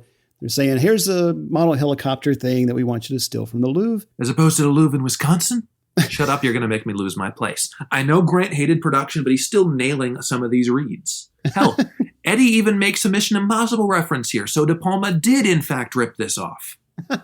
Right, because he says, "I choose not to accept the mission, Mr. Phelps." Yeah. Good little line here from Darwin. He's like, "I'll torture you so slowly you'll think it's a career. I'll kill your friends, your family, and the bitch you took to the prom." Betty Jo Boyarsky, I'll get you an address on that if you like. Amazing. And there's a little cut to James Coburn, who just smiles pleasantly like, "Oh, that's funny." He's just watching from afar. So Eddie's blindfolded. Everyone leaves. He rips the blindfold off, and there's Tommy. Yeah. And I guess the Mayflowers were courting him earlier to keep Eddie in line. But now he's like, now they're using me to use you. And there's one way out of this. So he pulls out this gun. And then we cut outside to the Mayflowers. And love Darwin's glasses here. It's just like only one lens is that's great. Like sunglass. And they're on this balcony. And then Tommy and Eddie, they run out. They're shooting the gun wildly. And they fall from the balcony. They're fighting. There's a gunshot and blood on Tommy's chest. Instantly, an ambulance shows up with a motorcade and takes them away. I love when they mention Plan B. We just see Coburn alone just going, Plan B? Which is a really, really good, well-delivered read on that. Again, he's just nailing these. It's like, this is like nothing to him, this movie. Yeah. And to keep in line with the very Bond movie vibes going here, the ambulance drives into the back of a larger truck with the Vatican Arms logo on the side of it. Yeah, that's great. They end up at the ruins. And Anna's waiting for him. We learn it was just a ruse for escaping the Mayflowers. He didn't actually shoot Tommy. Yeah, Iola mentions here, you can't beat Heinz 57. Yeah, which he had smeared on his chest to look like blood. It's like, okay, so now they think that Tommy's dead. Eddie's going to go to prison, and they won't be able to steal the third piece of the crystal. So we can all go home. Later that night, they're at Anna's place, having drinks, telling stories, laughing, having a good time. Think they're in the clear. Eddie's putting on the moves. Let's go to bed. And I like that he says to Tommy, he's like, "Where are you going to sleep?" and Anna's like, to Tommy, she's like, "I'll get you some sheets." And he's like, "Yeah, we'll get you some sheets." It's an Abbott and Costello bit. Yes. Where one of them wants the girl, the other one knows he won't get the girl. And it's just very good chemistry and yes, back and forth work. Right, because Eddie's denying, and Tommy's just loving this, eating it up. I love it. And the next morning, sleeping Eddie is woken by an electric zap to the ear. And I love this high-pitched scream. Like they pitched it up. It's just, I don't know, always makes me laugh. Very and silly. Kaplan and the candy bars are there. Tommy and Eddie are paralyzed by these quarry darts that Almond Joy shoots at them. Some good humor here, like they can't move below the neck. And Kaplan explains that they already took this artifact from the Louvre. They did the job. Yeah, and I love how instead. Yeah, and I love how in the meantime, as they're explaining this, Tommy just is seeing the paper, and his priority isn't the heist. He just looks, God damn it, the Yanks lose again? How'd the Mets do? Yeah, can you turn to section B? both the Yankees and the Mets were kind of bad in 1991, so they're not missing much. And by the way, the heist mention was intended to be filmed, but Waters or perhaps someone else suggested, hey, we can just say that it happened right here and save millions of dollars in shooting days. I could be wrong about this, but I believe this could be a heist from the original draft that took place in the Kremlin involving this spinning safe designed by Da Vinci. I'm not really sure, but it was a very complex, elaborate thing. They're like, this is going to cost way too much. But it still makes it feel like not having this third heist, which the film is building to, is a bit of a cop-out. Yeah, it is. Yeah, story-wise, I mean, economically, it's a good decision to keep things moving forward. But yeah, it does feel like we're cheated out of that heist. So Kaplan cuts it open, and there's the third piece for the gold machine. It's like, well, we don't need you anymore. You're irrelevant now. And Anna shows up, pulls a gun on him, and they're just so excited that she's there. AJ darts her, and the candy bars take joy in outing her as a nun to Eddie. And so Kaplan and Butterfinger take Anna away, leaving AJ and Snickers to finish them off. And I love Snickers wearing this tartan, plaid golfing outfit here. Yeah. And he's got this golf bag with a bomb launcher built into it. So great. The driver is sticking out of the bag. It's part of the shoulder stock. I mean, whoever was in the props department was having a great time. Yeah. No. Tommy trips Snickers, causing the bomb to eject and stick to his head. And Eddie darts AJ. A lot going on here. They blow her over. They're able to move again, and they jump out the window in the nick of time before Snickers blows up. It's so goofy, and with enough slapstick baked into it for it to be fun, even though it is a bit chaotic during the really height of that sort of scene. Right. I do like that Almond Joy gets in one last line before everything blows up. She's like, this is what I get for darting a nun? That's great. Yeah, she has a lot of the best lines of the four henchmen, I think, because all these four henchmen go into the sort of very cartoonish sort of tropes where one is sort of the know-it-all, the line deliverer. One is the dumb jock. One is the Donatello, the smart one. And the other one is silence and does all the covert stuff. They serve the purpose, but I do think Almond Joy was probably my favorite of the four. Yeah, me too. I think we're at Da Vinci's castle. I'm not sure, but Anna is captive. The Mayflowers are trying to get her to help them figure out how these pieces fit together. And she's feigning insanity. Yeah. We get this good line from Minerva. She's like, Darwin, this is supposed to be torture, not therapy. It's great. So Eddie and Tommy, they're trying to figure out how to get into the castle. They got this bomb launcher with them now, and they're able to get over the wall. I think one of the two of them has a line here. Is like, you look gorgeous. You look like fucking Zorro, which is great. Yeah, that's Tommy. Yeah. Like fucking Zorro. Meanwhile, no luck getting Anna's help with the pieces. And love this from Minerva. Anna's making dolphin noises and stuff. And Minerva's like, the dolphin is dead. The dolphin is, come on, you bitch. They're both selling this. Richard E. Grant has a number of really good, the next few lines, and he sells the hell out of them despite clearly being above the material. And Eddie and Tommy are outside shooting off a seemingly unlimited amount of explosives while they're trying to decide on their next song. And they choose Side by Side. Yeah, these fun, goofy moments are where the film succeeds most, where these song sequences are just... It's just the moments of too many insane things happening at once that grate on me. Yeah, no, I totally understand. I get that too. I do like that it's not just them singing, but there's a backing track playing as well. There is. And I think that was one thing that Lehman was a little... he wasn't sure about whether they should have that, but I think Michael Kamen was like... Either him or Robert Kraft, because they work on the music together. Someone said that, it would just make more sense to have an orchestra and backup singers. Yeah, no, it works for me. I like Kaplan and Butterfinger, the only two people wearing these fatigues for some reason. Yes, just whoever decided to team the two of them up is great. And Tommy, he's nabbed by Alfred. The blade popping into frame here in front of Tommy is also really well done. Yeah, it's a really good shot because Tommy's finishing up the song and then, the blade pops into frame and then we just kind of pan to the left and there's Alfred. It's great. Butterfinger goes in to tell the Mayflowers what's going on and Minerva shoots him with a crossbow. He comes back out to report to Kaplan. He says, hey, coach, looks bad. Think those Mayflowers set us up. Boom. And so he's dead. Now Eddie and Kaplan are fighting here and it's ridiculous. I kind of love this fight sequence. I mean, there's bombs going off in the background. Coburn's nailing every read. It's a blast. They're both having a ball. Yeah, and you can tell that in the wide shots, this is a stunt guy. Yeah. But it's still a lot of fun. Meanwhile, Anna knocks out Minerva. She takes the pieces for the gold machine. And then we're back with the fight. And Kaplan's like, what, a kickboxer? All of a sudden? Of course he is. Just some weird Three Stooges kind of humor here. Sure. And we find Tommy and Darwin are in the limousine. They struggle for the gun. Alfred's shot in the neck. The limo takes off. Back on the rooftop with the fight, Eddie's doing this thing like where he's bending, he's standing up and he's bending forward, and it's like he can't stop it. Mm-hmm. And it's just a weird goof. And then his hat falls off, and he's like, "Oh, my hat!" And he bends down as Kaplan is trying to Liu Kang him. Yeah, and he jumps to his death, lands right on the limousine. So silly. The limo goes over the cliff. Tommy is thought dead. Now, just to pause for a second, I thought this was very bizarre. But I want to tell you this little story about a monkey named Little Eddie. So Dan Waters, I'll read you exactly what he had to say about this. So, quote, Bruce would have all these little ideas and I would have to work them in somehow. First, Bruce wanted to have a pet monkey who he finally gets to see again after he gets out of prison. We realized it was going to be too time intensive to have to deal with a monkey. So I thought, what if the monkey was killed while he was in prison and it gives him something else to be angry about? We had someone putting out a hit on the monkey who was named Little Eddie.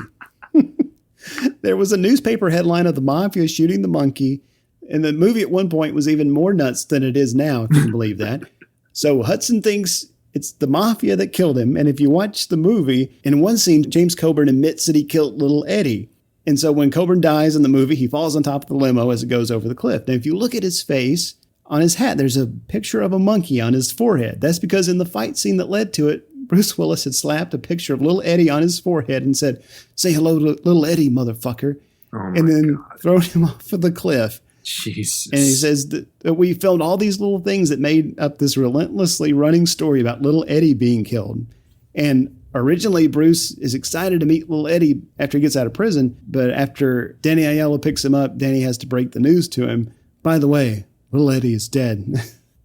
It's amazing what filmmakers can do in the just because they want to put monkeys in a movie. It's what is it about monkeys that just they thought would work so well in the 1990s, but really didn't?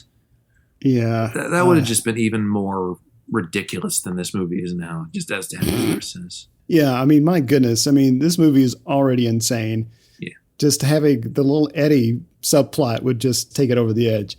Anyway, so okay. We're about to try and make some gold here. So Eddie's able to figure out how these three pieces fit together, and he hands it off reluctantly. And Darwin has this big speech about, if Da Vinci were alive today, he'd be eating microwave sushi naked in the back of a Cadillac with the both of us. And this is all Dan Waters. It fits so well here, but it is very Dan Waters. Like it's you watch Heathers and you just have his style down pat, and this is very much in the realm of that same style. Yeah, I mean, even the line itself, like microwave sushi is not even a thing. Like it just, I don't know. It's just so strange. God. But so they get the machine working, and Darwin is air humping this machine. Minerva's like, "Eureka, motherfucker!" Jesus Christ. Eddie reveals to Anna he kept a little piece of the mirror, and the machine explodes, liquid gold going all over Minerva. She's screaming. There's a fight. Darwin is immediately electrocuted. All of this happens too quickly for it to make any impact. Both of our villains die in a span of 15 seconds, and the film doesn't really give them moments to die in a sense. Just shrug, and I guess Alfred's our big bad now. Because, we have to have a moment where a hero fights a henchman with knife hands while the actual villain is indisposed, which when did this become Wild Wild West? Yeah, I hadn't really thought about that, but that's a good point. I mean, I never really considered how much it cheats the audience on us seeing the villains have that moment to be defeated in a meaningful way. I mean, on the surface, we have shots of Minerva and Darwin both covered in this liquid gold, which they're killed by the thing that they were so obsessed with. I mean, we could read it that way. But I agree. I feel like we could have gotten more of a meaningful demise for them. Yeah, and how cool would this climax have been if it had been Eddie fighting Darwin and Anna fighting Minerva while this machine is exploding and all these stakes are high on the balance? I mean, this climax is undercut not only because it is split in two with the Kaplan piece of the climax and now with this Mayflowers and Alfred piece of the climax, but also I don't think him fighting Alfred has the same sort of gravity to it than it would have been if he'd actually fought some of the villains in this climax other than Kaplan. So it feels very cheap, and it feels like it doesn't hit as much as it should. Yeah, I mean, I think that we could have had this fight with Alfred, but But at the same time, like afterwards, we could have had like Eddie going up against the game boss, you know? But anyway, we do get this fight with Alfred and his Baraka-like blades. Yeah. Making a lot of Mortal Kombat references here. Anna tries to help, shoots Eddie in his belt buckle, which is kind of funny. And then she shoots Eddie in the arm by mistake, and he's like, stop helping me. I was laughing at that. And Alfred is decapitated by his own blades. And Willis's quip here, he does get a quip in, which is, I guess you won't be attending that hat convention in July, which is such a goofy line, and I think I like it. Yeah, I think I do too. Yeah. Now it's Anna's turn. Make a big deal about that. Now it's your turn. And so she fights Bunny, the dog that lunges at her and bites her neck. And Eddie gets his attention with the tennis ball launcher. And he's like, Bunny?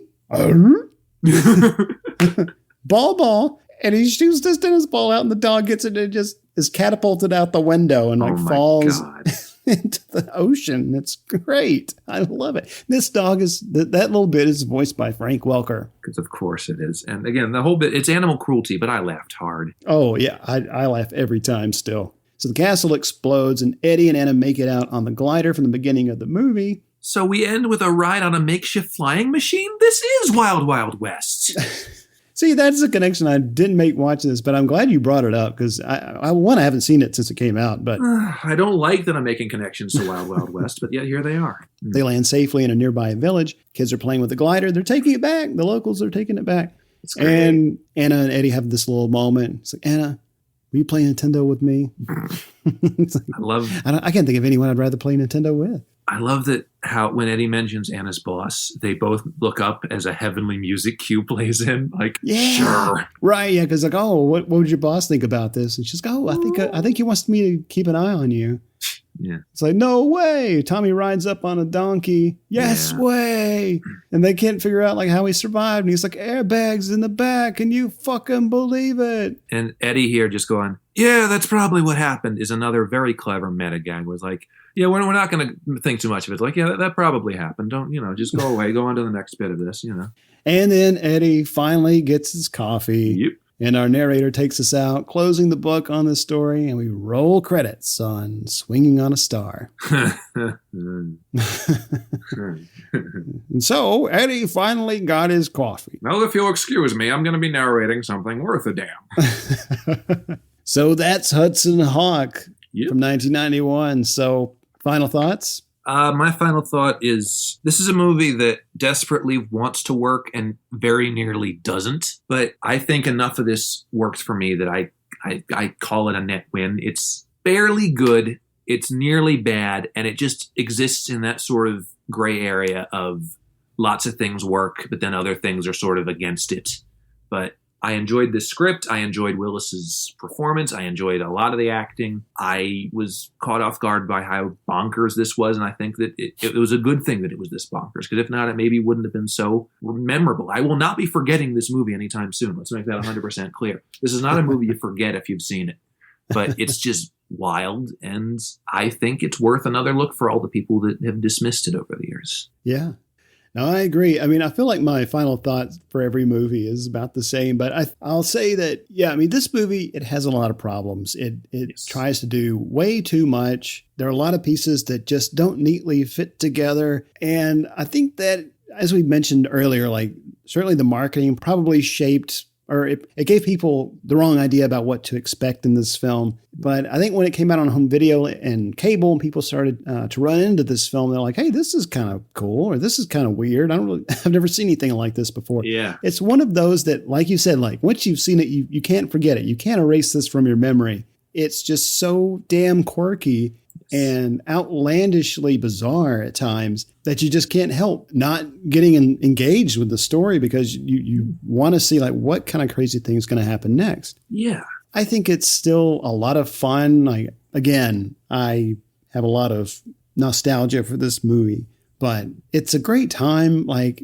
it's 100 minutes, 110 minutes, something like that. You'll have a good time, I think. If not, let us know. We're curious to hear what you think about it. Exactly. This isn't for everybody, but it's definitely something that we both enjoyed in some weird way. I would say see it for Richard E. Grant, if nothing else. Yes. And James Coburn. And Sandra Bernhard, who gave me the weirdest boner I've ever had while I watched this movie.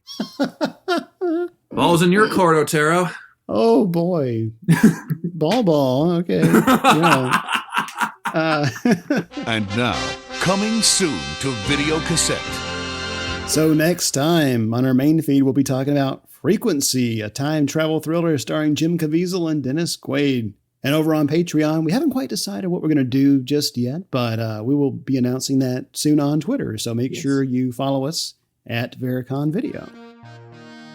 November is here. We want to say how thankful we are for our casual and preferred renters over on Patreon.